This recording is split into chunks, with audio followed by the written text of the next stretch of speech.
মির্জা শায়ান মুগ্ধ পর্ব ১ লেখিকা জান্নাতুল ফেরদৌস মিথিলা। অ্যাডাল্ট ১৭+। উক্ত গল্পের নায়ক রেড ফ্ল্যাগ চরিত্রের অধিকারী। গল্পের সামঞ্জস্যতা আনতে বিভিন্ন ক্ষেত্রে মারাত্মক ডমিনেটিং বিহেভিয়ার, টক্সিক অ্যাটিটিউড এবং অ্যাডাল্ট কিছু চলে আসবে। আমি অবশ্যই বলবো এই গল্প সবার জন্য নয়। গল্পে একজন মাফিয়া চরিত্রকে পুঙ্খানুপুঙ্খানুভাবে সাজানোর ক্ষুদ্র চেষ্টায় থেকেই আমি বলবো, যাদের টক্সিক ডমিনেটিং বিহেভিয়ার পছন্দ নয় তারা প্লিজ গল্পটা এড়িয়ে চলুন। উক্ত গল্পে কোনো জাতি, ধর্ম, বর্ণ কিংবা গোত্রকে ছোট কিংবা নিচু করে দেখানোর বিন্দুমাত্র উদ্দেশ্য নেই। গল্পটা সম্পূর্ণ কাল্পনিক এবং এর প্রতিটি চরিত্র নিজস্ব চিন্তাভাবনায় তৈরি। আলিশান রেডিসন ব্লুয়ের ৫ তলা সরু করিডোর দিয়ে প্রাণপণে ছুটছে সপ্তদশী তরুণী। তার পিছু পিছু দৌড়ে আসছে বেশ কয়েকজন কালো পোশাকধারী গার্ডস। এই বুঝি তারা সপ্তদশীকে পেয়ে গেল হাতের নাগালে। সপ্তদশী থামছে না, পায়ের গতি বাড়িয়েছে তীব্র থেকে তীব্র। আর একটু সামনেই খোলা এলিভেটর। যেভাবেই হোক সপ্তদশী সেখানে ঢুকতেই হবে, বাঁচতে হবে পেছন থেকে ধেয়ে আসা খারাপ লোকগুলোর হাত থেকে। মিনিট খানেক পেরুলো, সপ্তদশী দৌড়ে এসে ঢুকলো এলিভেটরে। কাপা কাপা হাতে ব্যগ্রতার সাথে এলিভেটরের সবগুলো বোতাম চাপলো একই সাথে। তবে দরজা এখনো বন্ধ হচ্ছে না এলিভেটরের। ওদিকে লোকগুলো ছুটে আসছে এদিকে। সপ্তদশী এবার ভয়ে জড়সড়, বুকটা তার ধরফর করছে বেশ। ছোট্ট চিকন চাকন দেহটা কেমন কাঁপছে রীতিমতো। ফাঁকা মস্তিষ্ক তার হঠাৎ বলে উঠল, এবারেও কি তারা আমায় ধরে ফেলবে, আবারও তুলে নিয়ে যাবে ওই রাক্ষসটার কাছে? মস্তিষ্কে একই কথা হাতুড়ি পেটা করছে। মনের মধ্যে একরাশ ভয়। সপ্তদশী ভয়ের তো চোখ দুটোর অসহায় চাহনি সম্মুখে নিবদ্ধ, যেখানে স্পষ্ট দেখা যাচ্ছে লোকগুলো ছুটে আসছে তার দিকে। এরই মধ্যে ভাগ্য বুঝি তার সহায় হলো কিছুটা। ধীরে ধীরে এলিভেটরের দরজাখানা বন্ধ হওয়ার তাড়া দিয়ে উঠল। মাত্র কয়েক সেকেন্ডের ব্যবধানে লোকগুলো তাকে ধরতে পারেনি, এর আগেই বন্ধ হয়েছে দরজা। এটুকুতেই যেন বিরাট স্বস্তি পেল সপ্তদশী। ধরফরাতে থাকা বুকটার ওপর দুহাত চেপে ধপ করে বসে পড়ল মেঝেতে। বুক ভাঙা আর্তনাদে কাতর মেয়েটা কান্নার তোড়ে হেঁচকি তুলতে তুলতে বাচ্চাদের ডাকতে থাকে, আব্বু, ভাইয়া, বাঁচাও আমায়, আমি মরে যাচ্ছি। কে শুনবে সপ্তদশীর কণ্ঠ? কে বাঁচাবে তাকে? একটু আগেই তো তার চোখের সামনে তার বাবাকে নির্মমভাবে হেনস্থা করেছে ওই লোক। শক্তপোক্ত বাবাটাকে তার ভেঙে দিয়েছে মানসিকভাবে। আর ভাই, তারও তো তেমন খোঁজ পায়নি সপ্তদশী। শুধু একবার দেখেছিল তাকে, বাঁচাতে গিয়ে গুলি লেগেছে তার ভাইয়ের হাতে। ব্যাস, এটুকুই। কথাগুলো মনে পড়তে ফের হাউমাউ করে কেঁদে ওঠে মাহি। দুহাতে নিজের সুন্দর সিল্কি চুলগুলো মুঠোয় চেপে ধরে শক্ত করে। এলিভেটরের চারপাশের দেওয়ালে জুড়ে থাকা স্বচ্ছ কাচের আয়নায় ক্রন্দনরত সপ্তদশীর মাসুম মুখখানা স্পষ্ট প্রতিবিম্বিত। ফর্সা টুকটুকে মুখখানার সে কি বেহাল দশা কাটতে কাটতে চশমার আড়ালে লুকিয়ে থাকা অদ্ভুত সুন্দর ভাসা ভাসা চোখ দুটো লাল হয়ে গিয়েছে ইতিমধ্যে। এক নজর দেখলে মনে হবে এ যেন সাক্ষাৎ পদ্মরাগমণি। তীরের ফলার ন্যায় খাড়া নাকের ডগাটা কেমন লাল হয়েছে। মনে হচ্ছে এই বুঝি কেউ ইচ্ছে মতো মেয়েটার নাক গাল বরাবর এক মুঠো লাল রং ঘষে দিয়েছে। গাল দুটোই মাংসের উপস্থিতি কম বিধায় বাম পাশে টোল পড়েছে সামান্য। গোলাপের পাপড়ির ন্যায় নিখুঁত আর্টের ঠোঁটটুকু বেশ নজর কাড়া ঠেকছে এই মুহূর্তে। কান্নায় বিশুদ্ধতায় তারা বুঝি আজ রূপ বাড়িয়েছে নিজেদের। ফর্সা মসৃণ কণ্ঠায় কালশিটে দাগ স্পষ্ট। গলাটাও ব্যথা করছে বেশ, কণ্ঠ ফুঁড়ে বেরোচ্ছে না শব্দ। অন্তর্মুখী সপ্তদশী নরম ধাঁচের মেয়ে। প্রতিকূল মুহূর্তে নিজেকে সামলানোর কিংবা বাঁচানোর খুব একটা উপায় জানা নেই তার। তাই তো কেমন কাঁদছে নিজের অমন অসহায়ত্বে। এদিকে এলিভেটরে ততক্ষণে এসে থামলো টপ ফ্লোরে। ধীরে ধীরে বন্ধ দুয়ার খুলল। সপ্তদশী ভয়ার্ত ঢোক গিলে রয়ে শয়ে আলতো করে ঘাড় বের করলো সামান্য। সতর্ক দৃষ্টিতে শুনছান নীরবতায় আচ্ছন্ন করিডোরের এদিক ওদিক নজর বুলিয়ে দেখে নেয় চারপাশে আদৌ কেউ আছে কিনা। তবে না, আশেপাশে কেউ নেই। বোধহয় লোকগুলো এখনো এসে পৌঁছায়নি এখানে।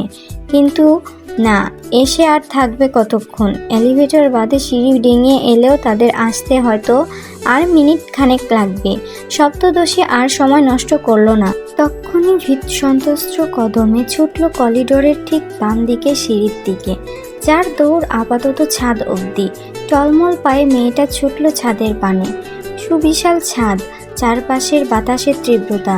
মাহির মতো পাতলা গায়ের গড়নের মেয়েটা বুঝি এক্ষুনি উড়ে যাবে এই বাতাসের জোরে। মাহি কদম বাড়ালো ছাদের দিকে। এক্ষুনি এগুলোই বাতাসের তীব্র ঝাপটা এসে বাড়ি খেলো তার সম্পূর্ণ মুখমণ্ডলে। সঙ্গে সঙ্গে চুলগুলো সব উড়ে এসে আছড়ে পড়লো মুখের ওপর। মাহি তৎক্ষণাৎ হাত বাড়িয়ে চুলগুলো সব সরাতে লাগলো মুখের ওপর থেকে। আনমনে ঘাড় বাঁকাতেই হঠাৎ ঝটকা খেলো দুর্দান্ত। ছাদের একদম শেষ প্রান্তে দুপাশে সারিবদ্ধভাবে দাঁড়িয়ে আছে তখনকার গার্ডসগুলো। প্রত্যেকের চোখ মুখে অসাধারণ পেশাদায়িত্ব স্পষ্ট। তাদের ঠিক মাঝখানে উল্টো দিকে মুখ করে দাঁড়িয়ে আছে মানুষরূপী জানোয়ারটা। তার উপস্থিতি চক্ষুগোচর হতেই মাহি ছুটল ছাদের দরজার দিকে। তবে বালাইশাট, মেয়েটার পৌঁছাবার আগেই কয়েকজন গার্ড এসে পথ আটকে দাঁড়ালো তার। অসহায় মাহি ফের পড়ল দারুণ অসহায়ত্বে। শেষে কিনা সে নিজে থেকে চলে এলো লোকটার কাছে। মাহি ভীতু, সেই সাথে বড্ড চিন্তিত নিজেকে নিয়ে। এরই মধ্যে হঠাৎ করেই কর্ণগহ্বরে ভেসে এলো অদূরে বলিষ্ঠ দেহী সুদর্শন যুবক ওরফে রাক্ষসটার ভরাট অথচ দাম্ভিক কণ্ঠ। জমের ভয়ে পালাতে শুনেছি, বাট পালাতে গিয়েও নাচতে নাচতে ফের জমের কাছে চলে আসাটা বোধহয় ফার্স্ট টাইম দেখলাম। বাই দ্য হেল, তোর ছোটাছুটি শেষ হয়েছে? শেষ হলে চল, আমার তাড়া আছে। এই প্রথম নিজের চিরচেনা শান্ত স্বভাব থেকে বেরিয়ে আসে মাহি। তখনই যুবকের কথা শোকজ করে গিয়ে পা পেছাতে পেছাতে ঝাঁচালো কণ্ঠে বলে, যাব না আমি আপনার সাথে। আপনার মতো জানোয়ারের সাথে যাওয়ার চাইতে মরে যাওয়া ঢের ভালো। এতক্ষণে বলিষ্ঠ যুবক পেছনে ফিরল। এক হাত তার প্যান্টের পকেটে গুজে থাকলেও আরেক হাতের তর্জনী ও মধ্যমার ভাঁজে খেলছে ক্রুটোস নিকারাগুয়ার সিগার। যুবকের বাদামি ঠোঁটজোড়ার ফাঁক গলিয়ে ধীরে ধীরে বেরোচ্ছে সিগারেটের দূষিত ধোঁয়া। সে ধোঁয়ায় ধুমায়িত মুখমণ্ডলের চারপাশ। যুবকের মুখ এখনো স্পষ্ট নয়, তার বাদামি চোখজোড়ার ক্রূর চাহনি এখনো দৃষ্টিগোচর হয়নি মাহির। হলে থোড়াই সাহস করত মুগ্ধ নামক ভয়ঙ্কর যুবকের মুখের ওপর ওভাবে কথা বলার। এদিকে মুগ্ধ কেমন বাঁকা হাসলো এবার। নিঃশব্দে সিগারেটের শেষ প্রান্তে লম্বা একটা টান বসিয়ে বুট জুতোর দাম্ভিক শব্দ তুলে এগোতে লাগলো একটু একটু করে। তা দেখেই মাহি কেমন ভয়ে তটস্থ। কাঁপতে কাঁপতে সপ্তদশী পা পিছাচ্ছে বেশ। এতক্ষণ মুগ্ধের ক্রুর দৃষ্টি নজরে এলো মেয়েটার। মুহূর্তেই সম্পূর্ণ গা কেমন হিম হয়ে গেল তার। সে ক্ষণে ক্ষণে ঢোক গিলছে। মুগ্ধ তখন এগিয়ে আসতে আসতে ঠোঁট পিষে কঠিন গলায় বলে ওঠে, জিহ্বার অতিরিক্ত চলন আর নারীদের লোক দেখানো লজ্জার ভূষণ দুটোতেই আমার অ্যালার্জি আছে, দেখে গা চুলকায়। এই যে এখনো শুরু হয়ে গেল চুলকানি। মাহি ভরকায়নি। এই লোকের এহেন গা জ্বালানো কথাবার্তা আজ নতুন নয়। সে পিছু যেতে যেতে আবারও চেঁচিয়ে উঠল নতুন উদ্যমে, একদম কাছে আসবেন না আমার। আমি আপনার সাথে কোথাও যাব না। দরকার পড়লে আমি আত্মহত্যা করব, তবু আপনার মতো নিকৃষ্টের সাথে যাব না। মুগ্ধ কুটিল হাসে। পকেটে গুজে রাখা হাতটা বের করে এনে ঘাড় ডলল আলতো করে। পরক্ষণে মেয়েটার পানে স্থির চাহনি নিক্ষেপ করে এগিয়ে আসতে আসতে শান্ত কণ্ঠে ঠেস দিয়ে বলল, মরবি? তাহলে মরে যা। কিভাবে মরবি বল? একটু থামে মুগ্ধ। মুখাবয়ে কপট ভাবুক ভাব ধরে ঠোঁট কামড়ে ভাবল কিছু একটা। তারপর কেমন নাটকীয় ভঙ্গিতে বলে ওঠে, দড়ি এনে দিব গলায় ফাঁস দেওয়ার জন্য, নাকি বিষ এনে দিব? খেয়ে একদম কুত্তার মতো দুহাত লম্বা জিভ বের করে মরবি? এতেও যদি না হয় বল, কেরোসিন এনে দেই, সারা গায়ে মেখে আমার সামনে আসবি, ভীষণ আদর করে গায়ে আগুন ধরিয়ে দিব। বল কোন স্টাইলে মরবি? হতভম্ব মাহি হতভম্বতায় বুঝতেই পারল না তার পা দুটো সেই কখন কার্নিশবিহীন ছাদের একদম কিনারায় এসে ঠেকেছে। সে নীরবে কাঁদছে দাঁড়িয়ে, ওদিকে মুগ্ধ প্রায় নিকটে, হয়তো আর 2 কদম এগুলেই ধরে ফেলবে তাকে। কিন্তু মাহি তো তার হাতে আসতে চায় না। নিজেকে বাঁচানোর শেষ চেষ্টায় মেয়েটা আরেক কদম পেছাতে গেলেই ঘটল আরেক বিপত্তি। এক পা গেল ছাদের বাহিরে, ক্ষুদ্রকায় বদনখানি পেছনের দিকে ঝুঁকে পড়তেই একখানা শক্তপোক্ত হাত এসে তক্ষুনি চেপে ধরে মাহির এক হাত। ভীতু মাহি তৎক্ষণাৎ চোখ দুটো কুঁচকে ফেলেছে ভয়ে। তার অর্ধেকটা দেহ দোদুল্যমান অবস্থায় শক্ত করে চেপে ধরে রেখেছে উপকারীর বাড়িয়ে দেওয়া হাতটা। কিন্তু মেয়ে কি আর জানে এই উপকারীটা কে? জানলে থোড়াই হাত ধরতো। এদিকে গম্ভীর মুগ্ধ মহাশয় এক আকাশসম বিরক্তি নিয়ে চেয়ে আছে ঝুলতে থাকা মাহির পানে। গলায় অসম্ভব ঝাঁজ ঢেলে দিল এক রামধমক। হাত ধরলি কেন? যা গিয়ে মর। এগিয়ে এসেছিলাম তোকে এই 20 তলা ভবন থেকে ধাক্কা মেরে ফেলে দেওয়ার জন্য, অথচ এখন কিনা আমার হাত ধরে ঝুলছিস। মরতে এসে এত ভয় কিসের রে দের ব্যাটারি?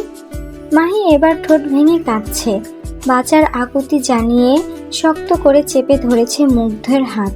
অথচ মুগ্ধকে দেখো, সে বিরক্ত নিয়ে নিজের হাত ছাড়াতে ব্যস্ত। মাহি কিছুতেই তার হাত ছাড়াচ্ছে না বলে মেয়েটার হাত ধরেই মুগ্ধ দিল এক টান। সঙ্গে সঙ্গে ঝুলতে থাকা মাহি হাতের মুঠোয় প্রাণ নিয়ে কোনো মতে বেঁচে গেল এ পর্যায়ে। ধরফর করতে থাকা বুক পিঞ্জরের ওপর হাত চেপে জোরে জোরে নিঃশ্বাস ফেলতেই পেছন থেকে ধেয়ে এলো মুগ্ধর শক্ত হাতের থাবা। তা গিয়ে চট করে চেপে ধরল মাহির চুলের গোছা। মাহি আবারও চোখ মুখ কুঁচকে কোকিয়ে উঠে ব্যথায়। একে তো গলায় অসহ্য ব্যথা, তার উপর এরূপ যন্ত্রণা, সব মিলিয়ে বিধ্বস্ত মাহি। ব্যথায় কাতরাতে থাকলেও কণ্ঠ করে বলতে পারল না কিছু। এদিকে মুগ্ধ দাঁতে দাঁত চেপেছে। মেয়েটার চুলগুলো মুঠোয় চেপে তার মাথাটা এগিয়ে নিয়ে আসে নিজের বুকের কাছে। বলা বাহুল্য মাহি মুগ্ধের তুলনায় উচ্চতায় বেশ নিচু। মেয়েটার মাথা ঠেকেছে মুগ্ধর বুক বরাবর। এমনিতেই ভিনদেশি সুদর্শনের ন্যায় শক্তপোক্ত গায়ের গড়ন মুগ্ধের। উচ্চতা যেন সিলিং ছুবে। তার ওপর দীর্ঘকায় দেহের সামনে সবাইকে অতি নগণ্যই মনে হয়। মুগ্ধ ঘাড় নোয়ালো বেশ। মাহির কানের কাছে মুখ এনে হিস হিসিয়ে বলতে লাগলো, কান খুলে শুনে রাখ বান্দির মেয়ে, তোর মতো যাচ্ছে তাই আন্ডাররেটেড দের ব্যাটারির প্রতি বিন্দুমাত্র ইন্টারেস্ট নেই আমার। তোকে নিয়ে যাচ্ছি জাস্ট তোর বাবাকে শায়েস্তা করার জন্য। যতদিন তুই বেঁচে থাকবি তোর বাপও ঠিক ততদিন বাঁচবে। যেদিন আমার অত্যাচারে অতিষ্ঠ হয়ে তোর দম বন্ধ হবে, সেদিনই তোর বাপের বুকের ওপর উঠে তোর বাপের শরীরে অগণিত গুলি ছুড়ব আমি। তারপর তার দূষিত রক্তগুলো দিয়ে পা ভেজাবো। তাই তুই মরলেও আমার কিছু যায় আসে না, বাঁচলেও কিছু যায় আসে না। কজ তোর বাপের শেষটা আমার হাতেই হবে। And you are nothing to me. Did you hear that? You are nothing but a fucking toy to me. ঠোঁটে ঠোঁট চেপে কান্না আটকানোর প্রয়াসে ব্যস্ত মাহি। প্রতিটা কথা যেন তার কানে নয়, বরং তার বুকে গিয়ে বিঁধছে। এত ঘৃণা নিয়ে কিভাবে বাঁচবে একটা মানুষ? কিভাবে বাঁচবে সে এ লোকের অত্যাচারে? সে মরে গেলে তো তার বাবা। না না না, আর ভাবতে পারল না মাহি। বাবার কথা মাথায় আসতেই নিজেকে শক্ত রাখার সব রকম চেষ্টা উপনীত হলো মেয়েটা। মনে মনে প্রতিজ্ঞাবদ্ধ হলো, যাই হয়ে যাক আমি মরব না। হেলিকপ্টারের বিকটাকার শব্দে মুখরিত চারপাশ। চারিদিকে ধুলো ময়লা ছড়িয়ে 20 তলার সুউচ্চ ছাদের হেলিপ্যাডে এসে নামলো হেলিকপ্টার। সুবিশাল হেলিকপ্টারের গায়ে বড় বড় অক্ষরে লেখা শ্যাডো মনস্টার। মুগ্ধ ভীষণ দাম্ভিকতার সাথে ভেতরে ঢুকলো। পেছনে বেচারি মাহি পড়ল বিপাকে। এই ক্ষুদ্র জীবনে এর আগে কখনো হেলিকপ্টারে চড়েনি সে, না চড়েছে এরোপ্লেনে। মেয়েটার আবার অ্যাক্রোফোবিয়া আছে কিনা, উচ্চতা দেখলেই ভয় পায়। সে কেমন ইতস্ত করছে ভেতরে ঢুকতে। এদিকে হেলিকপ্টারে বসে থাকা মুগ্ধ আয়েশ করে ফোন ঘাঁটছে। মাহিকে এখনো ভেতরে আসতে না দেখায় সে কেমন বজ্র কণ্ঠে আওড়ায়, ভেতরে ঢোকার জন্য আলাদা চাকরানি লাগবে নাকি নবাবের মেয়ের? নবাবের মেয়ের হাতে অফুরন্ত সময় থাকলেও আমার হাতে নেই। সো আর 1 সেকেন্ডের মধ্যে ভেতরে না ঢুকলে এক লাথি মেরে ছাদ থেকে ফেলে দিব। Mind it. ভরকায় মাহি তৎক্ষণাৎ নিজের ভয় ডর সব ভুলে গিয়ে হেলিকপ্টারে উঠে এলো। মুগ্ধ তার দিকে দৃষ্টিপাত না করেই পাইলটের উদ্দেশ্যে শক্ত গলায় হুকুম ছুড়ে বলে, টেক অফ। হুকুম যথার্থ তামিল করলেন বিদেশি পাইলট। মুহূর্তেই গর্জে উঠল ইঞ্জিন। রোটর ঘুরছে দ্রুত বেগে। চারপাশে বাতাসের তীব্রতা বেড়ে গেল বহুগুণ। ক্রমশ হেলিকপ্টারে দুলুনি শুরু হলো। সেই সাথে বেড়ে গেল মাহির নিঃশ্বাসের গতি। বুকটা ধরফরিয়ে ওঠে বেশ। ভয়ে এইটুকুনো হয়ে যায় মেয়েটা ক্রমশ এগুতে লাগলো মুগ্ধর দিকে। মুগ্ধ আর চোখে দেখলো তা, বিরক্তি নিয়ে ঝাঁঝিয়ে উঠল, কোলে উঠে আসবি নাকি? দেখ চাশমিশ, আমার কিন্তু এই মুহূর্তে এসব করার বিন্দুমাত্র মুড নেই। মাহি শুনল কি না কে জানে, সে কেমন আতঙ্কিত কণ্ঠে অসহায়ের ন্যায় বলতে লাগলো, আমার ভয় লাগছে। আমি আসলে পুরোটা শোনার ধৈর্য হয়নি মুগ্ধের। তার আগে সে দোকানে গুছল মোটা হেডফোন। নির্বিকার ভঙ্গিতে পেছনের দিকে চোখ দুটো বুঝল কোনো মতে। মাহি চুপচাপ বসে রইল চোখ খিচে। আসনের দুপাশে অংশ খামচে ধরল কেমন। সময় পেরোচ্ছে। একটা সময় চোখ বুঝে থাকা মাহির চোখে ঘুম ধরা দিল সত্যি সত্যি। ঘুমন্ত মেয়েটা ঢুলোমুলো অবস্থায় মুগ্ধের পায়ের ওপর মাথা ঠেকল। মুগ্ধ টের পেল বোধ হয়, সঙ্গে সঙ্গে নিজের পা দুটো ঝাড়ি দিয়ে উঠল বেয়াদব ছেলে। মুহূর্তে ঘুম কেটে গেল মাহির। হতবুদ্ধির ন্যায় এদিক ওদিক মাথা নাড়িয়ে বলতে লাগলো, কি হয়েছে কি হয়েছে? মুগ্ধ রাগ করেনি, স্রেফ কটমট দৃষ্টি নিক্ষেপ করলো মাহির ওপর। মাহি বেচারি চুপসে গেল তৎক্ষণাৎ। মাথাটা নুইয়ে সরে বসলো বেশ কিছুটা। ভয় লাগলেও করার কিছু নেই। ঘুমন্ত অবস্থায় এই লোকের গায়ে পড়লে তখন না আবার সত্যি সত্যি হেলিকপ্টার থেকে লাথি মেরে ফেলে দেয়। Russia, Saint Petersburg. তুষার পড়া পাহাড়ে ঘেরা, হালকা কুয়াশা মাখা চারপাশ। সেটোরেস্কোয়ের লেকের কোল ঘেঁষে নির্মিত এক ব্যক্তিগত প্রাসাদের অভিমুখে বিশাল জায়গা জুড়ে তৈরি করে রাখা হেলিপড।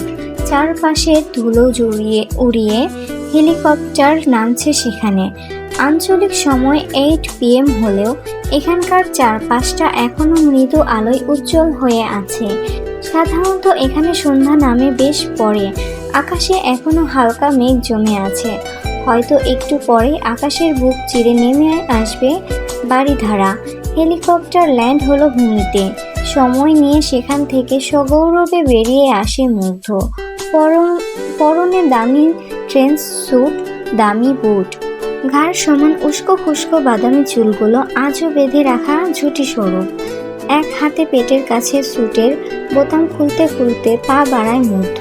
তখনই 5 জন এলিট বডিগার্ড ছুটে চলে এলো মুগ্ধের চারপাশে। গম্ভীর মুখ যুবকের পেছন পেছন হাঁটছে তারা। পরনে সফেদ রঙা স্যুট বুট, কানে ইয়ারপিস, হাতে আবার রাইফেল। বিশাল আয়ত্ত জুড়ে তৈরি করা এহেন ব্যক্তিগত প্রাসাদের রক্ষণাবেক্ষণের দায়িত্বে নিয়োজিত কমব্যাট বডিগার্ড। বাড়ির চারপাশে রাইফেল হাতে দাঁড়িয়ে আছে তারা। মুগ্ধ গৌরবময় কদমে হাঁটছে। তখনই আবার সামনে ছুটে আসে একজন কমব্যাট বডিগার্ড। এসেই তিনি সসম্মানে মাথা নুইয়ে হাঁটু গেড়ে বসলো মুগ্ধের সামনে। দুহাতে একখানা নতুন ডিজাইনের রিভলভার এগিয়ে দিল মুগ্ধর দিকে। মুগ্ধ কিয়ৎক্ষণ সরু চোখে পরখ করলো বন্দুকটা। পরক্ষণে হাত বাড়িয়ে বন্দুকটা তুলে নিয়ে নাড়িয়ে চাড়িয়ে গম্ভীর মুখে বলল, is it works good? Combat মাথা নুইয়ে রেখে ঝাঁকালেন একটুখানি। মুগ্ধ কেমন ক্রুশ হাসলো তা দেখে। তখনও বন্দুকের নলটা ঠেকলো সম্মুখে হাঁটু গেড়ে বসে থাকা কমব্যাটের ললাট বরাবর। মুহূর্তে বডিগার্ড বেচারা ভয়ে কেঁপে ওঠে কেমন। তবুও মাথা তুলে তাকানোর সাহস নেই তার। তাকালেই যে বিপদ। এত বড় রিস্ক কে নিতে চায় শুনি। মুগ্ধ কিয়ৎক্ষণ এভাবেই বন্দুকটা ধরে রাখলো বডিগার্ডটা ললাট বরাবর। তারপর হুট করে কোনরূপ বলা কওয়া ছাড়া বন্দুক উঁচিয়ে তাক করলো অদূরে ব্যক্তিগত পন্ডের ওপর সাজিয়ে রাখা রোমানিয়ান ভাস্কর্যের দিকে। টিগার চাপতেই ভাস্কর্যটা কেমন ভেঙে ছিটকে গেল চারপাশে। পন্ডে থাকা রাজহংসীগুলো ভয়ে দাপড়াতে লাগলো অনবরত। এদিকে বাড়ির চারপাশে থাকা সশস্ত্র বডিগার্ডরা এতক্ষণে সজাগ হয়ে গেল যেন। তারা প্রত্যেকেই নিজেদের রাইফেল আসমানের দিকে তাক করে অনবরত গুলি ছুড়ল। মুহূর্তেই চারপাশে ছড়িয়ে গেল বিকট শব্দ। মাহি বেচারি ভয়ে আর নামছেই না হেলিকপ্টার থেকে। অথচ সে থোড়াই জানে মাফিয়া মনস্টার যখনই এখানে আসে তখনই তার স্বাগতমটা ঠিক এভাবেই হয়। Cause this man loves violence. ভয়ে ততস্থ মাহি রয়ে শুয়ে মাথা বের করলো হেলিকপ্টার থেকে। তবে হেলিকপ্টার থেকে নামতে হলে তার মতো ছোটখাটো মানুষের নিঃসন্দেহে সাহায্য প্রয়োজন। মাহি মুখ কুমড়ো করে নামার চেষ্টা এক পা বের করতেই হঠাৎ একখানা শক্তপোক্ত হাত এসে আলতো করে নিজেকে ছড়িয়ে দিল তার সামনে।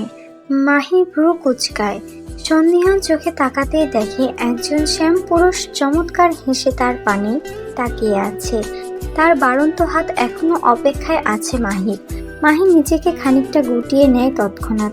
শ্যাম পুরুষ তা দেখে মুচকি হাসলো, নরম কণ্ঠে আওড়ালো, হাত ধরে নেমে এসো, ভয় নেই। আমি মনস্টারের মতো ভায়োলেন্স ক্রিয়েট করব না। হিন্দেশে এসেও বাংলা শুনছে মাহি। এও কি তবে সত্যি? মাহি অবাক চোখে তাকিয়ে রইল কেমন। হতবাক কণ্ঠে বলল, আপনি বাঙাল?